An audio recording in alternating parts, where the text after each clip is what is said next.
So Ted, how long ago did you start painting? About 8 months ago, Sophie. As I say, it came to fruition with I started an art class in the centre where I live, and we had a very good tutor come in, and I took it up, like, and I found I had a flair for it, like, you know, I like the idea of bringing something to life. And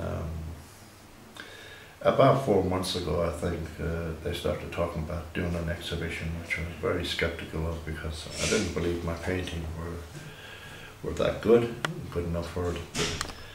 But it was never my intention to have an exhibition, like, and to sell them, like, was the least of my worries, like. But people think they're good enough. People did buy them, like, you know, there's only 2 of them left now. But all of my paintings depict a scene of peace and harmony. When you have a lot of upheaval in your life and a lot of things go wrong in your life from a very early age, I think everybody would search for the idea of better peace and tranquility and happiness. And as I say, two of my paintings depict that in some way or other. And they're all related with going home, being safe at home. Now, people's idea of home can be anything you like, you know. But home is home. It's a word you cannot misuse or misinterpret, you know. And in an ideal world, home would be a very safe and secure place to be. And in there, your whole imagination can run riot with you. You can be wherever you want to be and see wherever you want to in that environment. And as I say, my paintings depict where I see, you know. Yeah, it must be giving you a whole new lease on life to find out the talent you didn't know you had. It's absolutely extraordinary, like, you know, to think that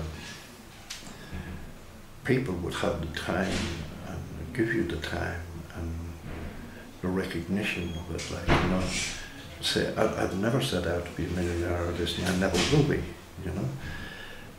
It's so nice to be recognized by people just for that, you know, not for what you were in the past or anything like that. It's who you are today. And I do believe strongly that it's there for anyone, you know, just take up a brush, a pen and write a line or something. We don't know what talents we have no idea. And until we search for them and look for them, then maybe we'll find them. And is this the first of many to come? Well, they tell me that, like, there's another guy, a very famous painter, he asked me would I do a joint exhibition with him next week. We'll see. A year's a long way away, but the next project I'm at is in recognition of the centre, which was a tremendous help to me over the years. We're trying to put a project together where I paint some paintings that depict Christmas scenes, and maybe get sponsorship for that, and a little payback time, like towards the centre, to do some Christmas cards and that, and maybe get a sponsor from it, send them out there. Now, Anne, you're the Life Skills Coordinator in the Good Shepherd Centre. How do you help people like Ted get back on their feet then? Well, basically, the Life Skills were basically set up to help to support men back into independent living. So there's various modules offered on the Life Skills programme, but I suppose the main aim of the programme is to help to build back up the men's confidence and self-belief. But many of the modules that are offered, like food and cookery, budgeting, that sort of thing, because I suppose if you've been living in a homeless centre or been homeless, like, the skills that you've had might have been lost, so you might need to refresh those skills or indeed learn new skills. So I'm there now. Well, the pilot started in 2006, so I'm there now 3 days a week. And as I say, we have the various modules, but we also have creative areas, such as the gardening and the painting and that sort of thing. And we take volunteers on the programme, and we were very lucky to get a very, very dedicated volunteer by the name of George. And he comes in once a week and he started to facilitate painting classes. So any of the participants in the Life Skills were, you know, encouraged to take part. So Ted Harrigan started to get involved in it about a year ago, and he's been very dedicated to it and created a range of beautiful paintings, as you see inside there. So we're all very, very proud and delighted with the exhibition.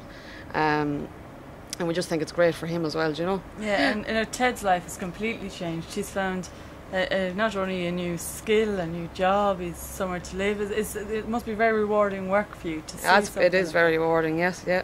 Like I drive into work in the morning, you know, looking forward to the day, and then I come home feeling fulfilled, like I've done something, I suppose, you know. But Ted actually lives down in the transitional apartments at the back of the Good Shepherd Centre. There's 8 apartments there. So Ted is living there, and he has a lovely little home with all his little knickknacks. He's very house proud, and we have the little garden in front of it, the garden shed, or the veg shed I should say, project that was set up through the Life Skills programme as well. So the aim of that is so that the men that live in the centre, and even past residents, can come and take part in the programme and grow their own veg and take home veg with them, or supply veg to the centre. And then we hope then eventually to have a stall at the farmers market, so that the income from that can go back into the project. But that's kind of our long-term goal, you know. And if people want to volunteer, how can they get in touch? Just contact the centre, yeah. The number's 056 77 225 66. Okay, fantastic. And just ask for myself, yeah.